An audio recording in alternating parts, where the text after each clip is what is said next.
तो नमस्कार, एक बार फिर से हम आपके सामने जुड़ रहे हैं और मराठों को लेकर आज हम फिर आए हैं। तो आज मराठों की क्लास में क्या होगा, तो कल तक यानी पिछली क्लास तक हमने बड़े आराम से धीरे धीरे चलते हुए कछुए की चाल से हमने साहू जी महाराज को समाप्त किया था। क्योंकि साहू जी महाराज को अभी साहू जी महाराज समाप्त नहीं हुए हैं। साहू जी महाराज का समाप्त कहने का मतलब है कि वे किस प्रकार उनको राजा बनाया था हमने।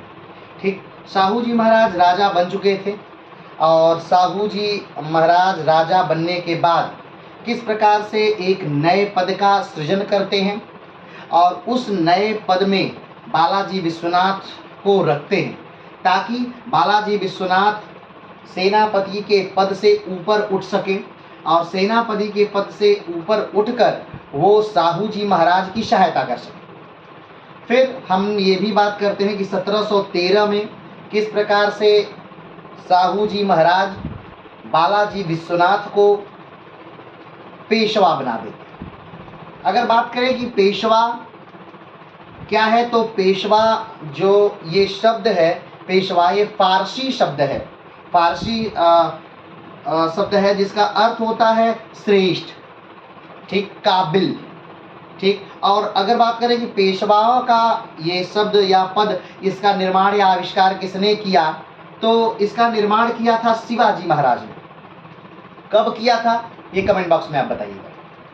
तो इसका निर्माण शिवाजी महाराज ने किया, पेशवा का, पेशवा पद का, या यूं कहें कि अष्टप्रधान जो पूरी शासन व्यवस्था को चलाने के लिए शिवाजी ने बनाया था ताकि अलग अलग लोग अपने अलग अलग विभाग को देख सकें। उसमें उन्होंने ये पद बनाए, 8 पद बनाए और वो 8 व्यक्ति मिलकर के पूरे शासन प्रशासन को चलाते थे।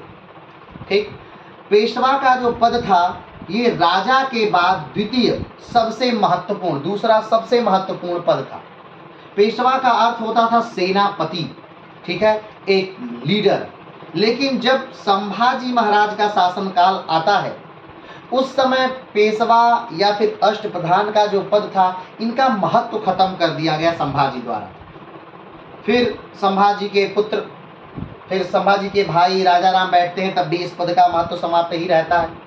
फिर राजा राम के पुत्र शिवाजी द्वितीय बैठते हैं गद्दी पर, तब भी उस पद का महत्व, वो पदों का महत्व समाप्त ही रहता है। लेकिन जब साहू जी महाराज 1708-7 के लगभग गद्दी पर बैठते हैं, या 1708 ही कह लीजिए, 1708 में जब गद्दी पर बैठते हैं साहू जी महाराज, तब फिर से इस पद को वो महत्वपूर्ण बना देते हैं। बाकी 8 पद को नहीं, सिर्फ पेशवा के पद को वो फिर से महत्वपूर्ण बना देते हैं और बालाजी विश्वनाथ को पेशवा बना देते हैं। हमने बात की थी कि बालाजी विश्वनाथ जो थे वो 6वें पेशवा थे। ठीक, और पेशवाओं, इनके बाद से पेशवाई जो हो गई, या बालाजी विश्वनाथ के बाद जब बाजीराव आते हैं तब से पेशवाई जो हो गई वो वंशानुगत हो गई। पेशवा जो पद था वो वंशानुगत कभी नहीं था, एक राजा के बुद्धि के ऊपर था कि वो किस योग्य व्यक्ति को पेशवा बनाता है। लेकिन बालाजी विश्वनाथ आए जब, या फिर बाजीराव जब आ गए, तब ये पद जो था वो उनके खानदानी पद हो गया। बाजीराव बालाजी विश्वनाथ के योग्य होने के चलते ये पद उनको दिया गया, लेकिन उनकी मृत्यु के बाद ये उनके 20 वर्षीय पुत्र को स्वतः ही दे दिया गया। लेकिन ये अलग बात थी कि बाजीराव अपने पिता से कहीं ज्यादा काबिल थे, या मैं ये कहूँ तो अतिशयोक्ति नहीं होगी कि बाजीराव अपने पूर्व के पेशवाओं और अपने बाद के पेशवाओं, यानी सारे पेशवाओं में सबसे ज्यादा योग्य थे बाजीराव। अगर बात करें कि बाजीराव को भारत का सबसे बेहतरीन सेना नायक कहा जाता है, बाजीराव अपने जीवन का कोई युद्ध नहीं हारते। बाजीराव मात्र कुछ सैनिक लेकर के आक्रमण दिल्ली पर कर देते हैं और दिल्ली को जीत लेते हैं। जब वो दिल्ली को जीत के लौट रहे होते हैं तब रास्ते में भी उन पर हमला होता है, लेकिन उस हमले से भी वो निपट लेते हैं और वहां पर भी वो जीत लेते हैं। तो बाजीराव एक बेहतरीन सेना नायक थे।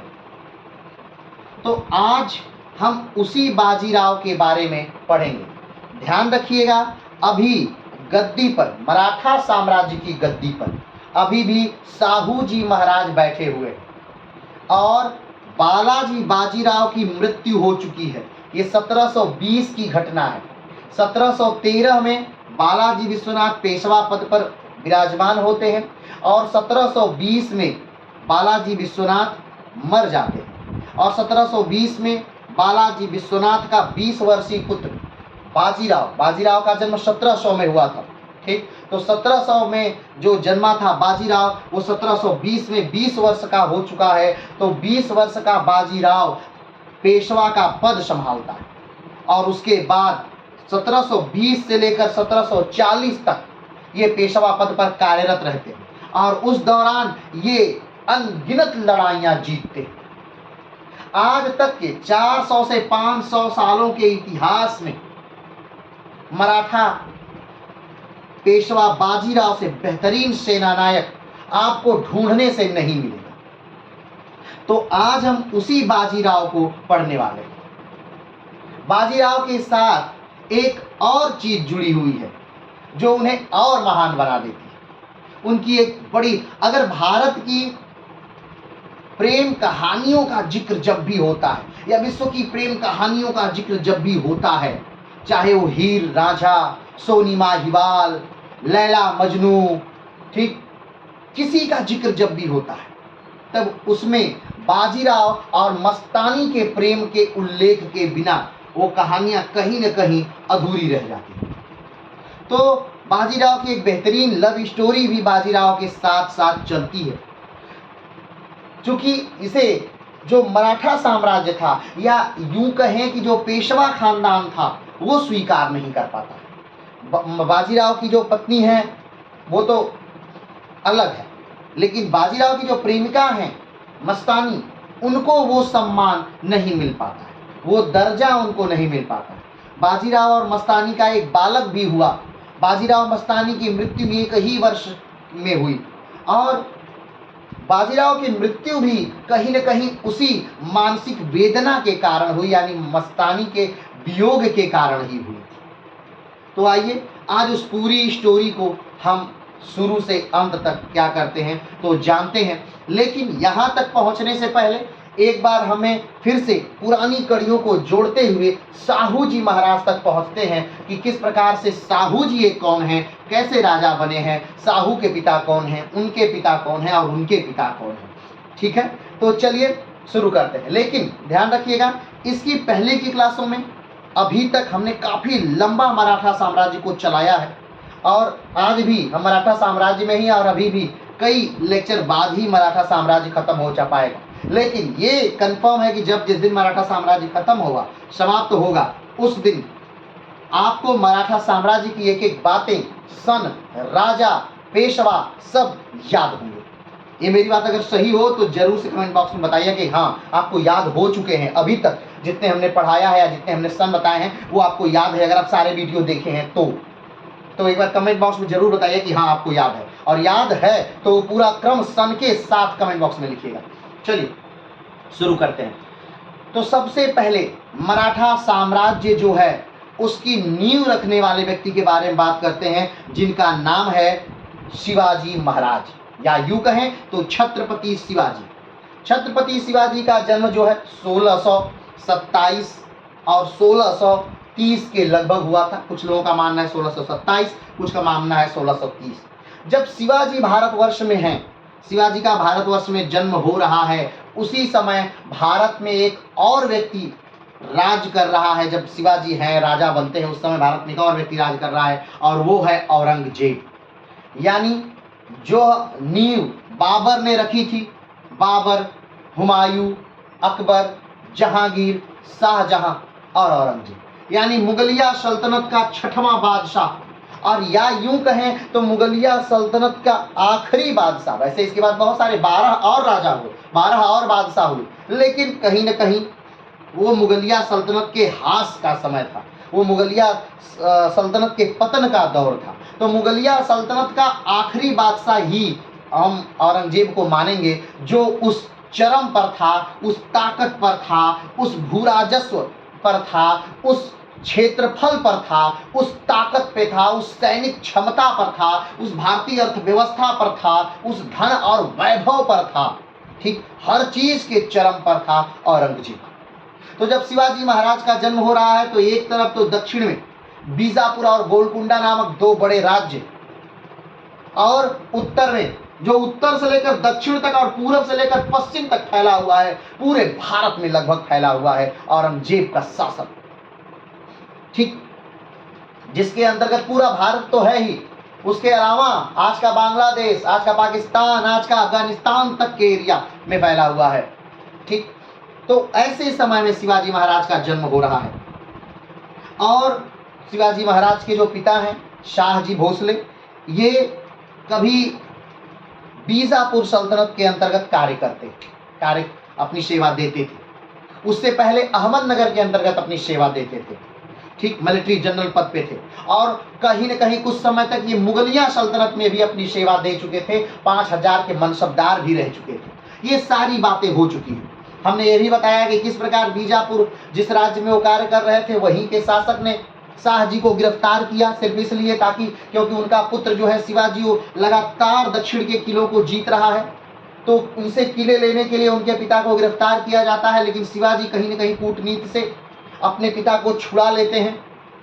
फिर उसके बाद किस प्रकार से शिवाजी सूरत को लूटते हैं, और सूरत के लूट से दुखी होकर जो औरंगजेब है वो दक्षिण में सूबेदार बनाकर भेज देता है राजा जय सिंह को। राजा जय सिंह किस कूटनीति से शिवाजी को हराते हैं और पुरंदर की संधि 1665 में करते हैं। सूरत लूटा गया 1664 में, पुरंदर की संधि होती है 1665 में। अब किस प्रकार से शिवाजी को अपने लगभग सारे किले औरंगजेब को देने पड़ते हैं। जय सिंह किस प्रकार से शिवाजी को मना लेते हैं कि आप जाइए, औरंगजेब से मिलिए, औरंगजेब आपको अच्छी ताकत देगा, अच्छा रुतबा देगा, अच्छा सम्मान देगा। और इस बात से शिवाजी तैयार होकर के औरंगजेब से मिलने जाते हैं। औरंगजेब से मिलने जाने का खर्चा भी औरंगजेब स्वयं देता है, 1 लाख रुपए उस समय का। और जय सिंह अपने पुत्र राम सिंह को की निगरानी, इनकी सुरक्षा में शिवाजी को भेज देते हैं। शिवाजी जब आगरा पहुंचते हैं, बहुत सारे कार्य होते हैं आगरा में, और आगरा में किस प्रकार से शिवाजी को बंदी बना लिया जाता है। अपने चातुर्य और अपनी योग्यता से शिवाजी किस प्रकार से आगरा से निकल जाते हैं, और फिर 1774 में आकर के अपना राज्याभिषेक करवाते हैं अपने राज्य में। पहला राज्याभिषेक से उनको संतुष्टि नहीं होती है, क्योंकि उनकी मां की मृत्यु हो जाती है, और इसी जब राज्याभिषेक के समय में ही वो उपाधि लेते हैं। ये 1668 का ही दौर था जब शिवाजी और औरंगजेब के मध्य फिर से संधि होती है। ठीक, और ये संधि यशवंत सिंह कराते हैं, लेकिन ये संधि भी चलती नहीं है और जल्दी ही टूट जाती है। और 70 में फिर से शिवाजी जाकर सूरत को लूट लेते हैं। अब औरंगजेब इस संधि को तोड़ने का कारण हम पीछे बता चुके हैं कि क्यों ये संधि तोड़ी गई थी। क्योंकि औरंगजेब का जो पुत्र है वो दक्कन में आकर रहने लगा है, और औरंगजेब को ये लग रहा है कि शिवाजी कहीं हमें हमारे ही राज्य क्षेत्र से अलग न हटा दे, निकाल न दे। ये सारी बातें हो चुकी हैं। अब शिवाजी क्या कर रहे हैं, तो शिवाजी 74 में अपना राज्याभिषेक करा ले रहे हैं। पहला राज्याभिषेक होता है, बताइएगा किस ब्राह्मण द्वारा होता है। दूसरा राज्याभिषेक भी 74 में ही होता है, ये भी बताइएगा किस ब्राह्मण द्वारा और किस विधि से होता है। उसके बाद 74 में राज्याभिषेक होने के बाद धीरे धीरे फिर शिवाजी और आगे बढ़ते हैं, लेकिन 80 में ही 1680 में ही शिवाजी की मृत्यु हो जाती है। 1680 में ही राजा राम का विवाह होता है, जो शिवाजी के दूसरे पुत्र हैं। यानी शिवाजी की कुल 8 पत्नियां हैं, और शिवाजी की 8 पत्नियों में एक पत्नी जो है पुतलीबाई, ये शिवाजी के मरने के साथ ही सती हो जाती है। शिवाजी की मृत्यु के बाद 1681 में शिवाजी के जो लड़के हैं जिनका नाम संभाजी है वो राजा बनते हैं। ठीक, और संभाजी 1681 से लेकर 1689 तक शासन करते हैं। कहा जाता है कि कुछ इतिहासकार संभाजी को योग्य मानते हैं, कुछ अयोग्य मानते हैं, लेकिन उस योग्य अयोग्य के चक्कर में हमें नहीं पड़ना है। लेकिन किसी न किसी प्रकार से संभाजी अपना राज्य बनाए रखते हैं, कायम रखते हैं। लेकिन 1689 में औरंगजेब संभाजी को पकड़वा लेता है, क्योंकि संभाजी के ही एक वफादार संभाजी को धोखा देते हैं। और महाराष्ट्र के एक मंदिर में उन्हें पकड़ लिया जाता है संभाजी को, और फिर बारी बारी करके उनके आंखें निकाली जाती हैं, उनके कान काटे जाते हैं, उनके नाक काटे जाते हैं, उनके हाथ काटे जाते हैं, उनके पैर काटे जाते हैं, और फाइनली संभाजी को भी मार दिया जाता है। 1689 में एक तरफ तो संभाजी को मारा जाता है और दूसरी तरफ संभाजी के जो पुत्र हैं साहूजी महाराज, उनको कैद करके औरंगजेब के यहाँ दरबार में रख दिया जाता है उनके परिवार के साथ। तो 1689 में अब उत्तराधिकारी कौन बनेगा मराठा साम्राज्य का? तब जो शिवाजी के दूसरे पुत्र हैं जिनका नाम राजा राम है, वो राजा बनते हैं। संभाजी की मृत्यु हो गई, संभाजी के पुत्र कैद में हैं। अब शिवाजी के दूसरे पुत्र जो हैं राजा राम, वो राजा बनते हैं। आपको याद होगा कि जब शिवाजी की मृत्यु हुई थी उस समय राजा राम मात्र 10 वर्ष के थे। तो अब दूसरे पुत्र राजा राम राजा बन जाते हैं। ठीक, अब राजा राम तो राजा बन गए, लेकिन राजा राम भी ज्यादा दिन तक शासन नहीं कर पाते हैं। 1689 से लेकर के मात्र 1700 तक ही राजा राम शासन करते हैं। पूरा जीवन राजा राम का औरंगजेब के से भागने में ही बीतता है। और फाइनली 1700 में राजा राम की भी मृत्यु हो जाती है। अब 1700 में राजा राम की मृत्यु हो जाती है तो फिर एक बात आ जाती है कि अब राजा कौन बनेगा, अब शासन कौन करेगा। तो फिर से राजा राम कौन बनता है? तो राजा राम का 4 वर्ष का पुत्र है जिसका नाम शिवाजी द्वितीय है, वो राजा बनता है। लेकिन अब 4 वर्ष का पुत्र शासन व्यवस्था को चला नहीं पाएगा, इसलिए उसकी जो विधवा माँ है, जो राजा राम की पत्नी है, जिनका नाम ताराबाई है, वो उसके साथ संरक्षिका बनती है। ध्यान रखिएगा, राजा राम की एक और पत्नी है जिनका नाम राजसबाई है। ठीक, तो राजा राम की 2 पत्नियां, वैसे तो बहुत और भी पत्नियां हैं, लेकिन एक पत्नी है ताराबाई और दूसरी पत्नी है राजसबाई। तो ताराबाई के जो पुत्र हैं वो शिवाजी द्वितीय हैं और राजसबाई के जो पुत्र हैं वो संभाजी द्वितीय हैं। तो ध्यान रखिएगा, संभाजी प्रथम और संभाजी द्वितीय में कंफ्यूज मत करिएगा, शिवाजी प्रथम और शिवाजी द्वितीय में कंफ्यूज मत करिएगा। शिवाजी द्वितीय जो हैं वो राजा राम के पुत्र हैं और संभाजी द्वितीय जो है वो भी राजा राम के पुत्र हैं, बस अलग अलग माताओं से हैं दोनों। ठीक, तो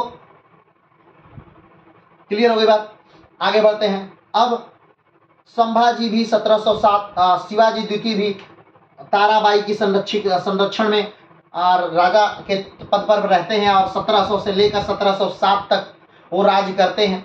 अब 1707 में ऐसा क्या हो गया कि 4 वर्ष का बालक हट गया, या जो महिला है वो हट गई। तो ऐसा होता है कि 1707 में औरंगजेब की मृत्यु हो गई। अब देखिए औरंगजेब कितने लोगों के बाद मृत्यु को प्राप्त कर रहा है। सबसे पहले साहू जी, शिवाजी के पिता, उनकी मृत्यु होती है। उनके मृत्यु के बाद उनके बेटे शिवाजी की मृत्यु होती है। शिवाजी की मृत्यु कब हुई? तो शिवाजी की मृत्यु हो जाती है 1680 में। शिवाजी के बाद उनके जो पुत्र हैं उनकी मृत्यु होती है संभाजी की। संभाजी की मृत्यु कब होगी? 1689 में। और संभाजी के बाद उनके भाई, संभाजी के भाई राजा राम की मृत्यु हो जाती है 1700 में। तो इतने लोगों को, साहू जी, शिवाजी, संभाजी, राजा राम, इतने लोगों जब मृत्यु हो जाती है उसके बाद राजा बनते हैं कौन? तो शिवाजी द्वितीय। अब शिवाजी द्वितीय जब राजा हैं 1700 से 1707 तक, तब 1707 में औरंगजेब की क्या हो रही है? मृत्यु हो रही है। अब 1707 में जब औरंगजेब की मृत्यु हो रही है तो औरंगजेब का जो लड़का है जिसका नाम क्या है? तो उसका नाम है बहादुर शाह। बहादुर शाह राजा बनता है। अब बहादुर शाह राजा बन गया तो कहीं ना कहीं लड़ाई को कम महत्व देता है और लोगों से अपने रिश्ते सुधारने को ज़्यादा महत्व देता है। और वो रिश्ता सुधारता है किससे? तो मराठों से। और रास्ता भी से एक तीर से 2 शिकार चलता है। एक तो मराठों से रिश्ता सुधार लेता है और दूसरा साहू जी महाराज को छोड़ देता है ताकि वो दक्षिण में जाएं और मराठों से अपना राज्य मांगे और मराठों में आपस में गृह युद्ध हो और मराठे बाकी सब भूल करके अपने ही युद्ध में क्या हो जाए? फंस जाए। और होता भी वही है, मराठा अपने ही युद्ध में क्या हो जाते हैं? फंस जाते हैं। 1707 में साहू जी महाराज आ जाते हैं महाराष्ट्र की तरफ और युद्ध होता है, खेड़ा का युद्ध होता है जिसमें बहुत सारे लोग साहू जी महाराज का साथ देते हैं। कमेंट बॉक्स में बताइएगा कौन कौन से लोग साहू जी महाराज का साथ देते हैं। और साहू जी का जो साथ देते हैं तो सबसे जो इम्पोर्टेंट होते हैं वो बालाजी विश्वनाथ हैं, साहू जी का साथ देते हैं और किसी तरह से साहू जी को बहुत सारी संधियाँ, बहुत सारी बातें करवाते हैं। यही बालाजी विश्वनाथ हैं जो बंधु हैं, ठीक, सैयद बंधु, उनकी मदद से फर्रुखियर को गद्दी से क्या कर देते हैं, तो हटवाते हैं। फर्रुखियर को गद्दी से हटवा देते हैं। 15,000 के घुड़सवार सेना की मदद देते हैं और वहाँ फर्रुखियर को गद्दी से हटा दिया जाता है। और यही कहा जाता है कि यही जो चीज़ है 1719 वाली, ये इसे मराठों का मैग्ना कार्टा कहते हैं। ठीक, तो ये कब हुई, तो बालाजी विश्वनाथ के समय में हुई। तो बालाजी विश्वनाथ के लिए साहू जी महाराज एक अलग पद बनाते हैं जिसे सेना करते का पद कहा जाता है। सेना करते का पद इसलिए बनाया जाता है कि क्योंकि जो साहू जी के सेनापति हैं चंद्रसेन, वो साहू जी का उस हद तक साथ नहीं दे पा रहे हैं। क्यों? क्योंकि वो कहीं ना कहीं बालाजी विश्वनाथ से चिढ़ते हैं। तो अब जब वो साथ नहीं दे पा रहे हैं तो उनसे ऊपर उठकर बालाजी विश्वनाथ को खुद साथ देना होगा। किसका? साहू जी महाराज का। इसके लिए सबसे ऊंचा पद बना देते हैं जिसका सेना करते कहते हैं। और फाइनली 1713 में बालाजी विश्वनाथ को मराठा साम्राज्य का पेशवा नियुक्त कर दिया जाता है। ठीक, यहाँ तक बात अब आ गई। अब 1713 से लेकर के 1720 तक बालाजी विश्वनाथ बहुत बहादुरी से, बहुत चालाकी से, बहुत कूटनीति से मराठों का क्या करते हैं, तो साथ देते हैं। मराठा साम्राज्य का उत्थान में साथ देते हैं और मराठा साम्राज्य को काफ़ी ऊंचा उठा देते हैं। लेकिन 1720 में बालाजी विश्वनाथ की मृत्यु हो जाती है। उस समय बालाजी विश्वनाथ का एक पुत्र जिनका नाम बाजीराव है, उनको क्या कर दिया जाता है, तो मराठा साम्राज्य का उत्तराधिकारी बना दिया जाता है। मराठा साम्राज्य का एक तरह से नेता घोषित कर दिया जाता है। अब यहाँ से हमें एक नए अध्याय की शुरुआत करनी है कि बालाजी विश्वनाथ के बाद जो उनका पुत्र है साहू जी महाराज के अंडर में वो किस प्रकार से मुगलिया सल्तनत को ध्वस्त करता हुआ आगे बढ़ता है। ठीक, और किस प्रकार से निजाम की ताकत को नष्ट करता है, किस प्रकार से अवध से वो टक्कर लेता है, किस प्रकार से राजपूतों से वो टक्कर लेता है, किस प्रकार से मराठा साम्राज्य का काफी ज्यादा विस्तार करता है। ठीक, किस लिए इनको आज तक का मराठा साम्राज्य का सबसे योग्य सेनापति या भारत का सबसे योग्य सेनापति माना जाता है, पेशवाओं में सबसे योग्य पेशवा माना जाता है। तो चलिए आज की क्लास हम लोग बाजीराव से शुरू करते हैं। बाजीराव, ठीक, बाजीराव कब पेशवा बने, तो बाजीराव 1720 में पेशवा बनते हैं। ठीक, 1720 में क्यों? क्योंकि 1720 में ही बाजीराव के जो पिता हैं, कौन? बालाजी विश्वनाथ, इनकी मृत्यु होती है। अपने पिता बालाजी विश्वनाथ की मृत्यु के बाद वो क्या बनते हैं, तो पेशवा बन जाते हैं 1720 में। ठीक है, ये इस समय क्या औरंगजेब की मृत्यु हो चुकी है, तो हाँ 1707 में औरंगजेब की मृत्यु हो गई है और 1707 के बाद ये समय का वो चल रहा है 1720 चल रहा है। कौन सा समय है? 1720 का समय है। कमेंट बॉक्स में बताइएगा कि 1720 में मुगलिया सल्तनत का राजा कौन था। ठीक है, आगे बढ़ते हैं। तो बाजीराव प्रथम, ठीक, इनका क्या नाम है? बाजीराव प्रथम। कब से कब तक? 1720 से लेकर के 1740 तक। ठीक, 1740 में बाजीराव प्रथम की क्या होती है? मृत्यु होती है। तो इन पेशवा के पद पर कब से कब तक रहते हैं? 1720 से 1740। लेकिन इनका जन्म 1720 में नहीं हुआ है, इनका जन्म 1700 में हुआ है। 1700 से 1740 यानी कितने साल जीवित हैं? तो मात्र 40 साल की अवस्था तक ही ये जीवित रहते हैं, यानी मस्त जवानी अपनी जीते हैं। चलिए आगे बढ़ते हैं, शुरू करें। चलिए, इनके पिता कौन हैं? तो इनके पिता हैं बालाजी विश्वनाथ। इनके पिता कौन है? बालाजी विश्वनाथ। ठीक, इनकी पत्नी कौन है? तो इनकी एक पत्नी है काशी बाई। क्या नाम है इनकी पत्नी का? काशी बाई, जो काफी योग्य महिला है, काफी शांत महिला है। कहा जाता है कि बालाजी विश्वनाथ ने इनकी जब शादी करवाई, काशी बाई से जब शादी करवाई, उसके बाद से काशी बाई और बाजीराव काफी प्रेम प्रगाढ़ था। लेकिन जब बाजीराव के जीवन में मस्तानी आती है तो काशीबाई का कहीं न कहीं बाजीराव से साथ छूटने लगता है। ऐसी स्थिति में जब बाजीराव मर जाते हैं मस्तानी के वियोग में, एक तरह से कहा जाए, तब काशीबाई अपने आप को इसका दोषी मानने लगती है कि कहीं न कहीं मैं क्या हूँ, इसके लिए दोषी हूँ। तो काशीबाई अपना सब कुछ छोड़ करके काशी में आकर के, काशीबाई काशी बनारस में आकर के रहने लगती हैं और वहीं पर अपना ये पूरा जीवन बिताती हैं। यानी बाजीराव की मृत्यु के बाद वो अपना सब कुछ छोड़ देती हैं और यहाँ पर बनारस में आकर अपना पूरा जीवन बिताती हैं। ठीक है, दूसरी जो पत्नी है जिसको मराठा साम्राज्य या यूं कहें तो पेशवा खानदान कभी नहीं कबूल पाया, वो थी मस्तानी। ठीक है, कौन है मस्तानी, आगे हम लोग बात करेंगे। मस्तानी जो है वो छत्रसाल हैं एक राजा। ठीक है, छत्रसाल बुंदेलखंड के राजा है छत्रसाल। उनकी क्या है तो लड़की है। ठीक है, छत्रसाल और रूहानी बाई की लड़की है कौन, मस्तानी, इसीलिए मुसलमान है। ठीक है, रूहानी बाई एक है, उनकी नृत्यांगना है, नृत्य करने वाले उनके दरबार में, तो उनकी लड़की है मस्तानी। ठीक है, आगे बढ़ते हैं।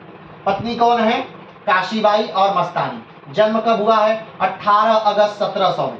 ठीक, बाजीराव का जन्म कब हुआ है, 18 अगस्त 1700 में उनका क्या हुआ है, जन्म हुआ है। ये अभी अगस्त का महीना चल रहा है और जल्दी उनका जन्मदिन आने वाला है। आगे बढ़ते हैं। निधन 24 अप्रैल 1740 एमपी में हुआ था। कब इनका निधन हो रहा है, 28 अप्रैल 1740 एमपी में इनका क्या होता है, निधन होता है। समाधि स्थल कहाँ है, कहाँ, उस समय ये युद्ध लड़ रहे होते हैं, जब इनका निधन होता है तो उस समय युद्ध लड़ रहे होते हैं। ठीक है, आगे बात करेंगे कि कैसे मृत्यु होती है। ठीक है, आगे समाधि नर्मदा नदी घाट रावेड़ खेड़ी, नर्मदा नदी घाट रावेड़ खेड़ी में इनकी समाधि बनाई गई है। इनकी माता कौन है, ध्यान रखिएगा, इनके पिता कौन है तो बालाजी विश्वनाथ इनके पिता हैं, और माता कौन है तो राधाबाई इनकी माता है। ठीक है, इनकी माता कौन है, राधाबाई माता है, और बालाजी विश्वनाथ इनके पिता हैं। पूरा नाम इनका क्या है, ठीक है, तो बाजीराव बालाजी भट्ट पेशवा, इनका पूरा नाम क्या है, बाजीराव बालाजी भट्ट पेशवा इनका पूरा नाम है। जन्म 1700, मृत्यु 1740। ठीक, जन्म 1700, मृत्यु 1740। पत्नी काशीबाई, दूसरी पत्नी मस्तानी। ठीक है, आगे बढ़ते हैं। इन्हें लोग अपराजित हिंदू कहते हैं। हमने बात की थी कि बाजीराव पेशवा कभी अपने जीवन में हारे नहीं। ध्यान रखिएगा, ये भट्ट पेशवा इसलिए क्योंकि इनकी ये क्या है, ब्राह्मण है। हमने बताया था कि बालाजी बाजीराव जो है वो क्या है, भट्ट हैं, वो भट्ट खानदान से हैं, और जो है वो ब्राह्मण हैं। ठीक है, पश्चिमी घाट जो है वहां पर बसे हुए वो क्या है, ब्राह्मण है। ठीक, तो ये लोग अपराजित हिंदू हैं। अपराजित हिंदू इन्हें किसे कहते हैं, बाजीराव को अपराजित हिंदू क्यों कहते हैं, क्योंकि पूरे जीवन में 1720 से लेकर 1740 तक ये बहुत सी लड़ाइयां लड़े। आगे भी बात करेंगे, सिर्फ आज ये खत्म नहीं हो पाएंगे, कल भी बात करेंगे, तो बात करेंगे कि कितनी लड़ाइयां लड़े। तो जितनी भी लड़ाइयां लड़े उसमें कभी भी ये पराजित नहीं हुए, कभी हारे नहीं। भले थोड़ी सी सेना लेकर ही जाते थे लेकिन कभी हारे नहीं है बाजीराव, क्योंकि इनकी रणनीति बहुत कुशल थी। कब लड़ना है, कब आक्रमण करना है, कब मारना है, कब भागना है, इनको पता है। ठीक है, तो कभी हारे नहीं। आगे बढ़ते हैं।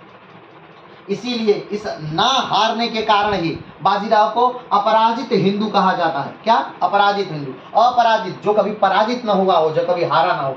आगे बढ़ते हैं। बाजीराव प्रथम को 9 महान पेशवाओं में सबसे सर्वश्रेष्ठ माना जाता है। अब 9 महान पेशवाओं का मतलब ये मत समझ लीजिएगा कि मात्र 9 पेशवा हुए थे। ठीक है, 9 पेशवा नहीं, पेशवा बहुत ज्यादा हुए थे, लेकिन 9 पेशवा जो हुए थे वो सर्वश्रेष्ठ पेशवा माना जाता है, वो अच्छे महान पेशवा माना जाता है। ठीक है, 9 पेशवाओं को, तो 9 पेशवाओं में सबसे सर्वश्रेष्ठ किसको माना जाता है तो बाजीराव को। ठीक, बाजीराव 9 पेशवाओं में सबसे सर्वश्रेष्ठ पेशवा है। आगे बढ़ते हैं। मात्र 20 वर्ष की उम्र में बाजीराव पेशवा बन गए 1720 में। ध्यान रखिएगा, 1700 में बाजीराव का जन्म होता है और 1720 में बालाजी बाजीराव की मृत्यु होती है, और 1720 में ही बाजीराव क्या बन जाते हैं तो पेशवा बन जाते हैं। ठीक है, 1720 में क्या हो गया, बाजीराव पेशवा बन गए। आगे बढ़ते हैं। अमेरिकी इतिहासकार बनार्ड मांटो गोमरी ने के अनुसार बाजीराव पेशवा भारत के इतिहास का सबसे महानतम सेनापति था। कौन मानता है, अमेरिकी इतिहासकार हैं, क्या नाम है इनका तो बनार्ड मांटो गोमेरी। ठीक, तो बनार्ड मांटे गोमेरी क्या मानते हैं कि भारतीय इतिहास का सबसे महान सेनापति अगर कोई है तो कौन है, बाजीराव प्रथम। ठीक, बाजीराव प्रथम भारतीय इतिहास का सबसे महान सेनापति। ध्यान रखिएगा, यहाँ पर हम ये नहीं कह रहे हैं कि ये राजा है भारतीय इतिहास के सबसे बड़े राजा, नहीं नहीं नहीं नहीं, एकदम नहीं, ये मत समझ लीजिएगा। हम ये कह रहे हैं, और हम ये भी नहीं कह रहे हैं कि ये मराठा साम्राज्य के सबसे बड़े सेनापति, नहीं, ये भी नहीं समझिएगा। यहाँ साफ साफ शब्दों में ये बात कही गई है कि ये सेनापति हैं, भारतीय साम्राज्य के भारतीय इतिहास में सबसे बड़े सेनापति, सबसे महान सेनापतियों में से सबसे बेहतरीन सेनापति हैं। भारतीय इतिहास के पूरे भारत का इतिहास, यानी प्राचीन काल से लेकर मध्यकाल से लेकर के आधुनिक काल तक अगर कोई सेनापति सबसे बेहतरीन सेनापति हुआ है जिसका लिखित साक्ष्य है तो वो कौन है, तो बाजीराव है। ठीक है, ये बात कौन कह रहा है, ये बात हम नहीं कह रहे हैं, ये बात कहते हैं अमेरिकी इतिहासकार बर्नार्ड मोंटेगोमेरी कहते हैं कि भारतीय इतिहास में सबसे बेहतरीन सेनापति कौन है, तो वो कौन है, बाजीराव। ध्यान रखिएगा, ये बात कौन कहता है, अमेरिकी इतिहासकार बर्नार्ड मोंटेगोमेरी कहते हैं। आगे बढ़ते हैं। बाजीराव के भाई का नाम चीमाजी अप्पा था। बाजीराव के भाई का नाम क्या है, चीमाजी अप्पा। चीमाजी अप्पा कौन है, बाजीराव के भाई हैं। ठीक, ये चीमाजी अप्पा क्यों इंपॉर्टेंट है, क्योंकि एक नाम आता है, बाद में नाम आएगा सदाशिवराव भाऊ। सदाशिवराव भाऊ,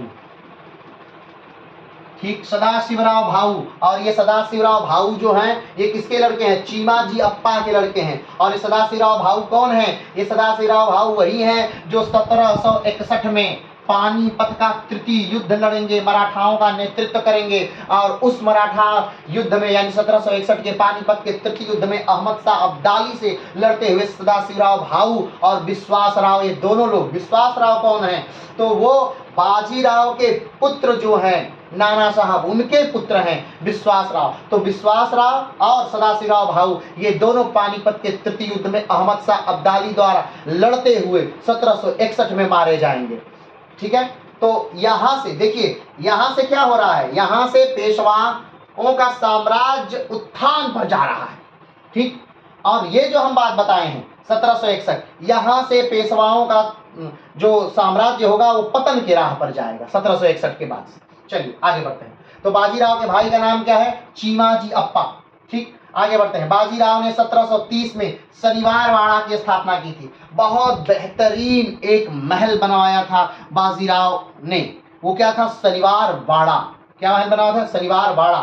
ठीक है, कब स्थापना की थी, 1730 में। ध्यान रखिएगा, आगे बढ़ते हैं। बाजीराव के समय पेशवा का पद वंशानुगत हो गया।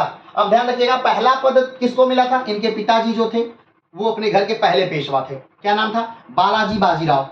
ठीक, बालाजी विश्वनाथ, सॉरी, क्या नाम था, बालाजी विश्वनाथ। वो बाजीराव के घर के यानी अपने खानदान के पहले पेशवा थे। ठीक, लेकिन जब वो मरे तो उन्हीं के पुत्र को क्या मिल गई, पेशवाई मिल गई। तो अब ये क्या हो गई, वंशानुगत। उनके समय में तो वंशानुगत थी नहीं, क्योंकि उनकी मृत्यु के बाद उनके पुत्र को मिलती है। ठीक है, तो उनके पुत्र के समय में क्या हो गई, वंशानुगत हो गई। तो ध्यान रखिए, तो बाजीराव के समय पेशवा का जो पद था वो क्या हो गया, वंशानुगत हो गया। चलिए आगे बढ़ते हैं। 1726 में निजाम और बाजीराव के मध्य पालखेड़ा का युद्ध हुआ। ये कब की घटना है, 1726 में निजाम और बाजीराव के मध्य क्या होता है, पालखेड़ा का युद्ध होता है, जिसमें बाजीराव, अब ध्यान रखिएगा, दक्षिण में एक नए राज्य की, हैदराबाद की स्थापना होती है और संस्थापक कौन है, निजाम है। ठीक है, और निजाम काफी योग्य व्यक्ति है। निजाम ऐसा मत समझिएगा कि अयोग्य व्यक्ति, नहीं, निजाम काफी योग्य व्यक्ति है। लेकिन बात यह हो जाती है कि एक योग्य व्यक्ति अपने से ज्यादा योग्य व्यक्ति के शासन काल में जब रहता है तो उसकी योग्यता उतनी निखर करके नहीं आ पाती है। या दो महान व्यक्ति जब एक शासन एक समय में होते हैं तब दोनों में से किसी एक की ही महानता अच्छे से निखर के आ पाती है, दोनों की नहीं। ठीक है, तो 1726 में निजाम और बाजीराव के मध्य पालखेड़ा का युद्ध हुआ, जिसमें बाजीराव प्रथम क्या हो गए, जीत गया और निजाम हार गया। और इसके बाद एक संधि होती है 1726 के बाद बाजीराव और निजाम के मध्य, 1726 के बाद बाजीराव और निजाम के मध्य एक संधि होती है जिसे मुंशी गांव की संधि कहते हैं। बहुत महत्वपूर्ण है, ध्यान दीजिएगा, महत्वपूर्ण संधि है। क्यों, क्योंकि इसके बाद निजाम बहुत सारी बातें बाजीराव की मान जाते हैं। निजाम एक बड़ा खतरा है मराठों के लिए। अगर सबसे बड़ा थ्रेट की बात करें कि मराठों का सबसे बड़ा खतरा, सबसे बड़ा शत्रु कौन है, तो दक्षिण में एक ही राज्य है मराठों को जो टक्कर दे सकता है, और वो कौन था, निजाम। और निजाम की ताकत को कहीं न कहीं अगर देखा जाए तो कम करने में बाजीराव ने अपना पूरा जीवन लगा दिया। ठीक, पूरे अपने जीवन निजाम से युद्ध करते हैं, निजाम की सत्ता को, निजाम की ताकत को क्या करते हैं, कम करते हैं। चलिए आगे बढ़ते हैं। तो 1726 में निजाम और बाजीराव के मध्य क्या होता है, पालखेड़ा का युद्ध होता है। युद्ध का नाम क्या है, पालखेड़ा। तो पालखेड़ा का युद्ध कब होता है, तो 1726 में होता है। किसके किसके मध्य, निजाम और बाजीराव के मध्य युद्ध होता है। ठीक, जैसे हमने बताया था कि जब शिवाजी होते हैं दक्षिण में, उस समय दक्षिण में दो बड़े राज्य हैं।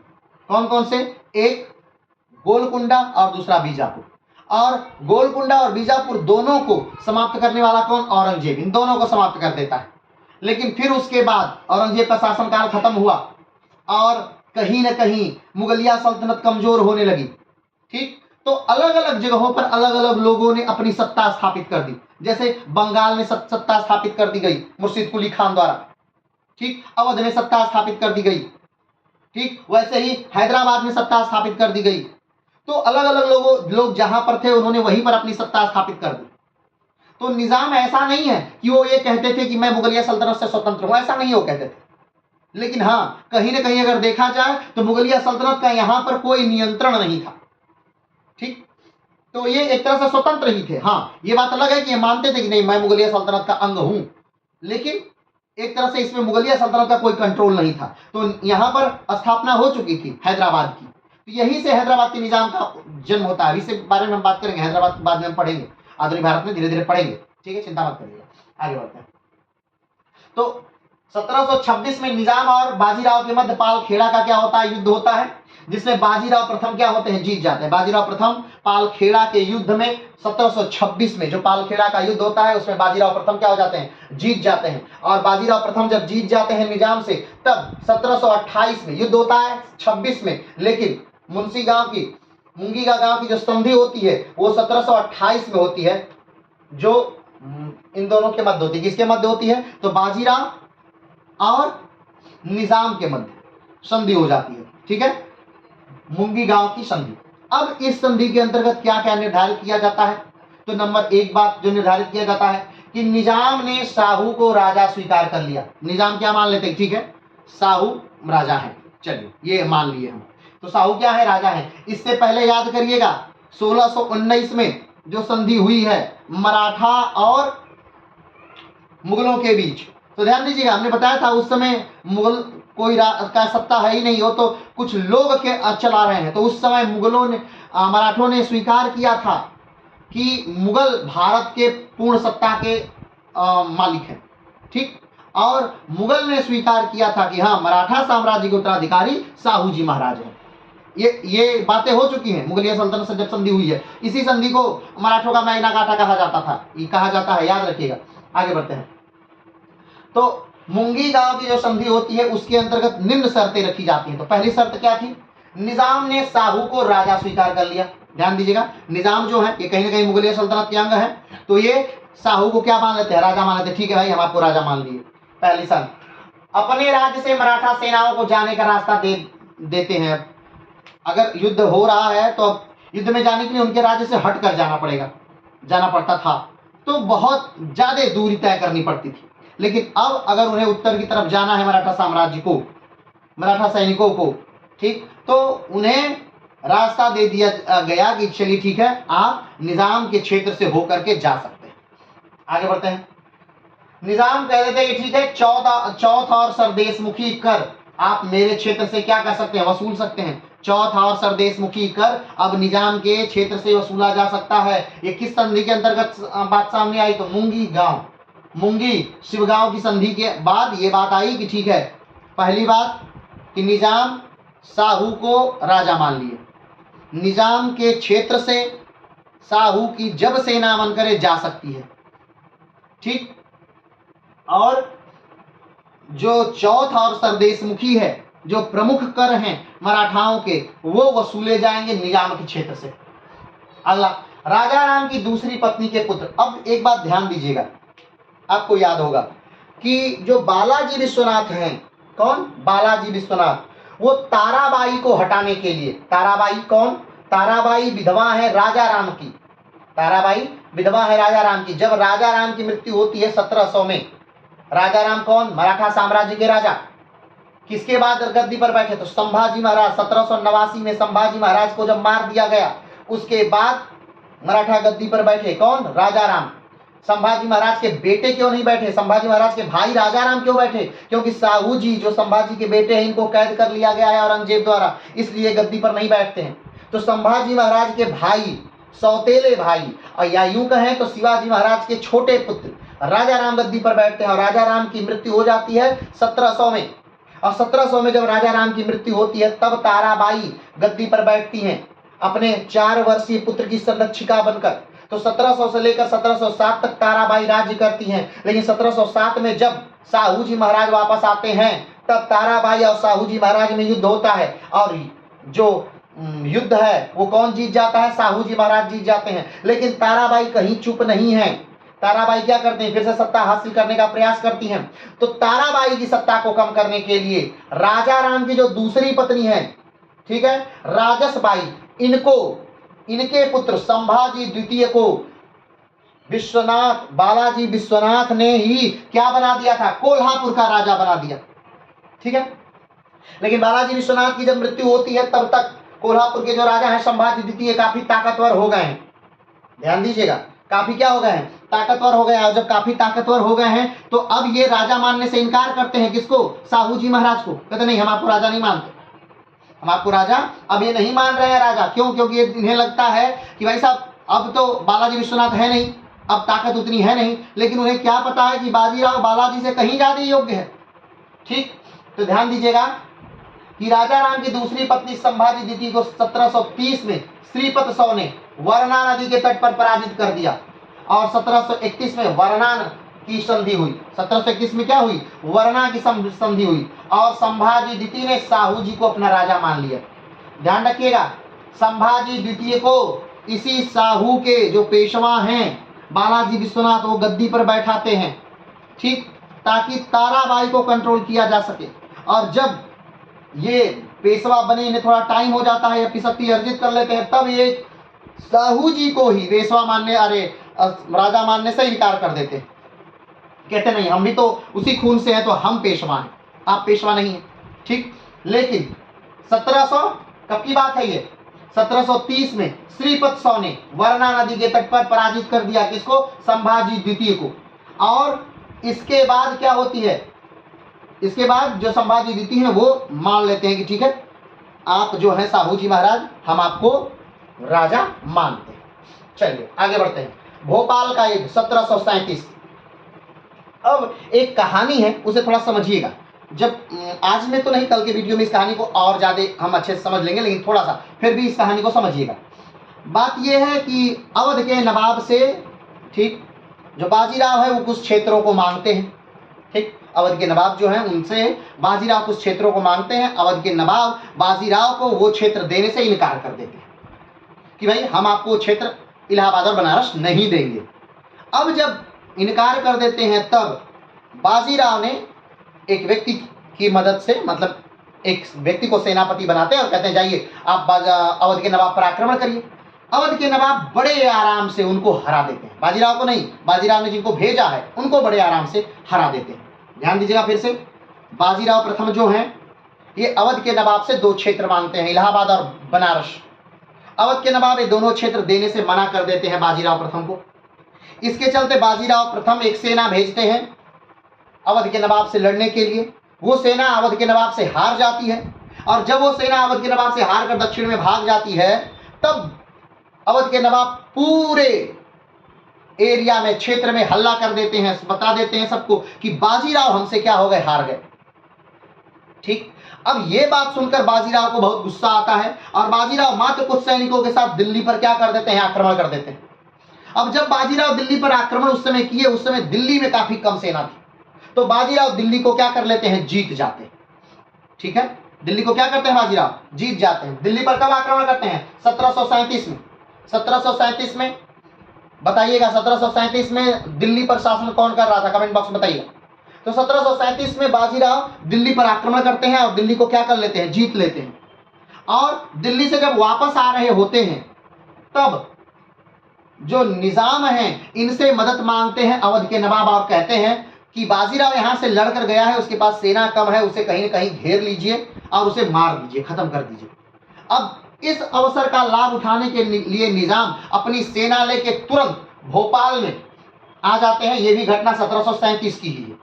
अब भोपाल में निजाम आकर के बाजीराव को घेर लेते हैं, ठीक। बाजीराव कुछ सैनिक लेकर दिल्ली पर गए थे, आक्रमण किए। आक्रमण करके अब दिल्ली से जब बाजीराव आ रहे हैं तब निजाम को ने क्या किया? बाजीराव को घेर लिया। कहाँ? भोपाल में। और भोपाल में बाजीराव से और निजाम से क्या होता है? युद्ध होता है। लेकिन ये युद्ध भी क्या कर लेते हैं, बाजीराव जीत लेते हैं। अब देखिए कितने महान सेनापति हैं, ये युद्ध क्या कर लेते हैं, जीत लेते हैं। चलिए आगे बढ़ते हैं। तो भोपाल का युद्ध कब होता है, 1737 में। 1737 में निजाम ने बाजीराव प्रथम पर पुनः आक्रमण किया और इस युद्ध में निजाम हार जाता है।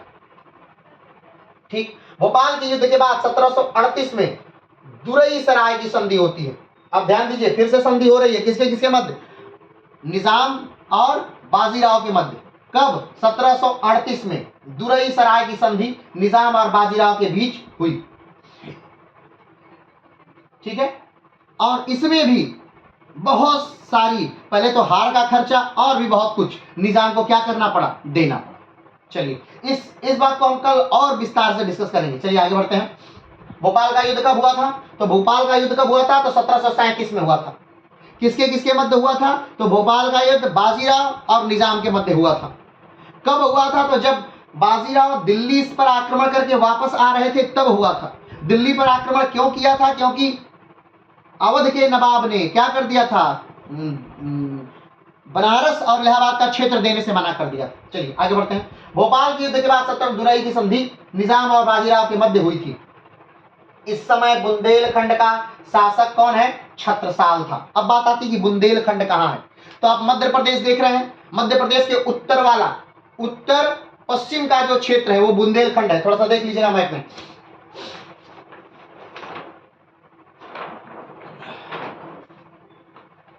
देख लीजिए, ये भारत है। ठीक, भारत का सबसे उत्तरी राज्य देख लीजिए हिमाचल प्रदेश है। भारत का सबसे दक्षिणी राज्य जो है तमिलनाडु है। भारत का सबसे पूर्वी राज्य जो है अरुणाचल प्रदेश है। भारत का सबसे पश्चिमी राज्य कौन है, गुजरात है। क्लियर है। लेकिन भारत का सबसे आखिरी बिंदु जो है वो कौन सा है, कैप कैमोरिन या कन्याकुमारी है स्थल का। ठीक है, और जो आखिरी बिंदु है, ठीक है, वो बृहद निकोबार में इंदिरा पॉइंट है। और जब जो सबसे उत्तरी बिंदु है भारत का वो इंदिरा कॉल है। जो सबसे पूर्वी बिंदु है किबिथु है। जो सबसे पश्चिमी बिंदु है गुहार मोती है। भारत के की स्थिति है। ठीक है, और बुंदेलखंड क्या है, तो ये देख रहे हैं, ये मध्य प्रदेश वाला एरिया है। तो मध्य प्रदेश और उत्तर प्रदेश का ये जो एरिया है, ये ठीक, यही बुंदेलखंड कहलाता है। क्या कहलाता है, बुंदेलखंड। ध्यान रखिएगा, ये पानी का सबसे किल्लत वाली जगह मानी जाती है। ठीक है, ये सबसे क्या है, भारत की सबसे पानी में यहाँ पे बहुत कम पानी प्राप्त होता है, सबसे कम पानी वाली जगह है। तो यही बुंदेलखंड का एरिया है। तो इसी एरिया पर शासन कर रहा था कौन, छत्रसाल। ठीक है, कौन छत्रसाल कर रहा था, छत्रसाल। बुंदेलखंड का राजा था कौन, छत्रसाल। तो यहाँ पर शासन था छत्रसाल का। ठीक, चलिए आगे बढ़ते हैं। तो इस समय बुंदेलखंड का शासक छत्रसाल था और इलाहाबाद में मोहम्मद शाह बंगस मुगलों का सूबेदार था। इलाहाबाद में कौन था, मोहम्मद शाह बंगस। मुगलों का सूबेदार कौन है, मोहम्मद शाह बंगस। कहाँ, इलाहाबाद में। मोहम्मद शाह बंगस इलाहाबाद में है और छत्रसाल कहाँ है, तो छत्रसाल बुंदेलखंड में है। बुंदेलखंड खंड के क्षेत्र में इलाहाबाद में मोहम्मद शाह बंगस मुगलों का सूबेदार था जो बार बार बुंदेलखंड क्षेत्र पर हमला करता था। इलाहाबाद क्षेत्र का जो सूबेदार है मोहम्मद शाह बंगस, वो बार बार छत्रसाल के क्षेत्र पर क्या कर रहा है, हमला कर रहा है। मुगलों का क्या सूबेदार है, मोहम्मद शाह बंगस, नाम याद रखिएगा, मोहम्मद शाह बंगस। वो बार बार छत्रसाल वाले एरिया पर क्या कर रहा है, बुंदेलखंड के एरिया पर हमला कर रहा है। कौन, मोहम्मद शाह बंगस। आगे बढ़ते हैं, हमला करता है।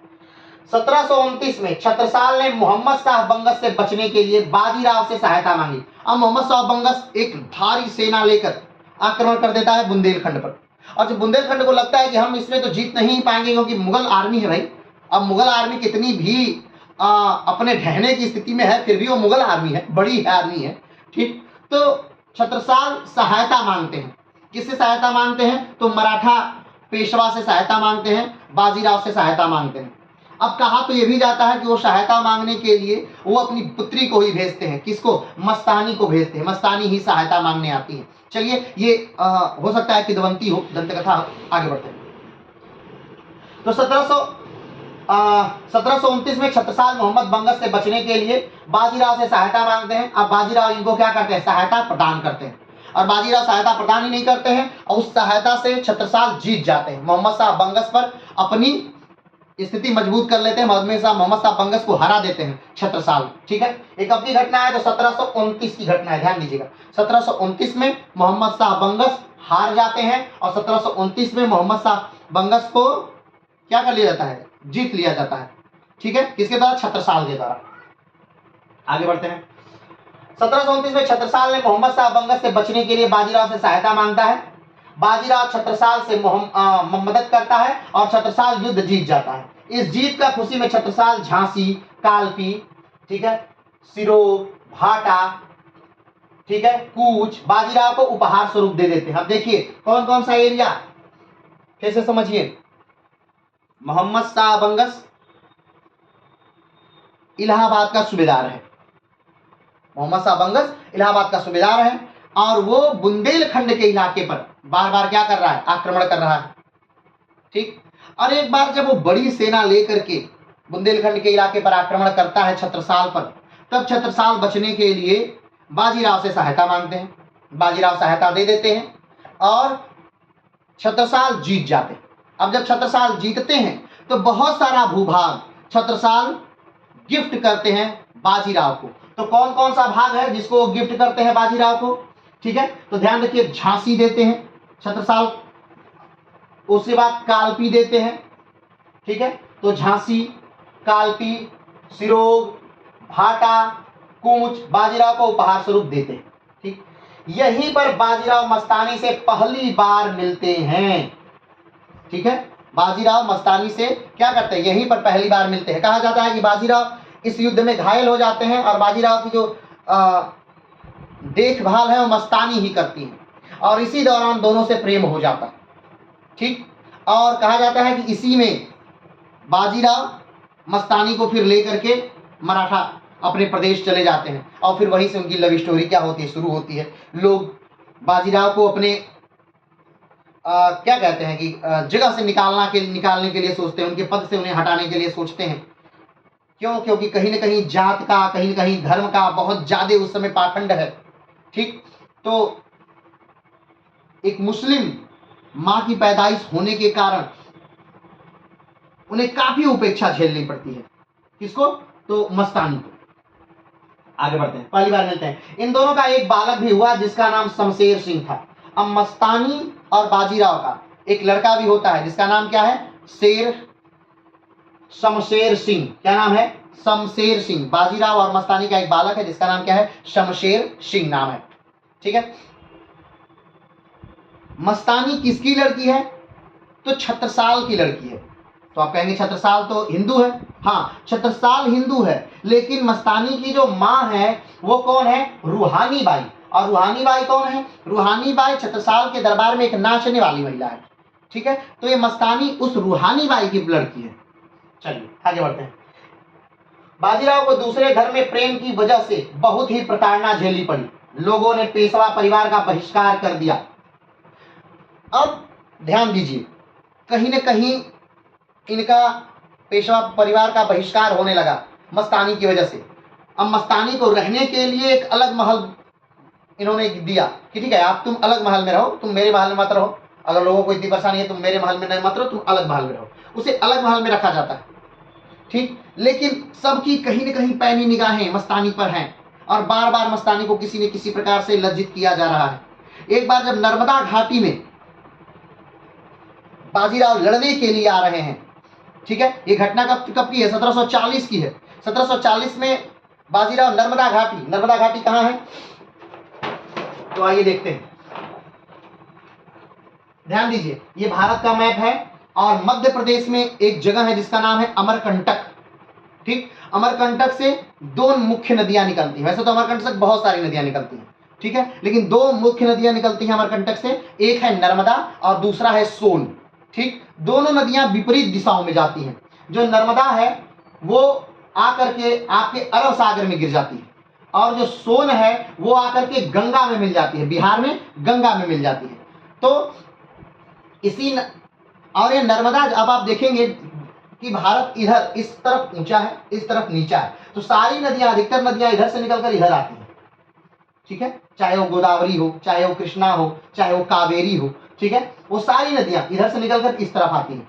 लेकिन नर्मदा और ताप्ती, और भी कई नदियां हैं, नर्मदा और ताप्ती दो मुख्य नदियां हैं जो इस तरफ से निकलकर इधर, क्यों इधर की तरफ बहती हैं और भ्रंश घाटियों में बहती है। किसे बहती है? दो घाटियां हैं, ठीक है, उसी घाटियों में क्या होती है, उन भ्रंश घाटियों में नर्मदा और ताप्ती बहती है। तो वही नर्मदा की घाटियों में ही लड़ने के लिए ये आए थे। नर्मदा कहाँ से निकलती है, तो अमरकंटक से निकलती है। अमरकंटक कहाँ है, मध्य प्रदेश में जगह है अमरकंटक, वहीं से निकलती है नर्मदा। और सोन जो है वो पूर्व की तरफ आ जाती है, बिहार में आके गंगा से मिल जाती है, और नर्मदा आकर के यहाँ सेंचुरी बनाती है। ध्यान रखिएगा, नदियां जब धीरे से आकर समुद्र में मिलती हैं तो एक तरह से उसे कहा जाता है डेल्टाई क्षेत्र बनाते हैं। लेकिन नदियां जब तेजी से जाकर के समुद्र में मिलती हैं, यानी एक भ्रंश घाटी से जब वो समुद्र में जाके मिलती हैं, तो समुद्र का पानी पीछे ढकेलती है बहुत तेजी से, और बहुत तेज आवाज आती है।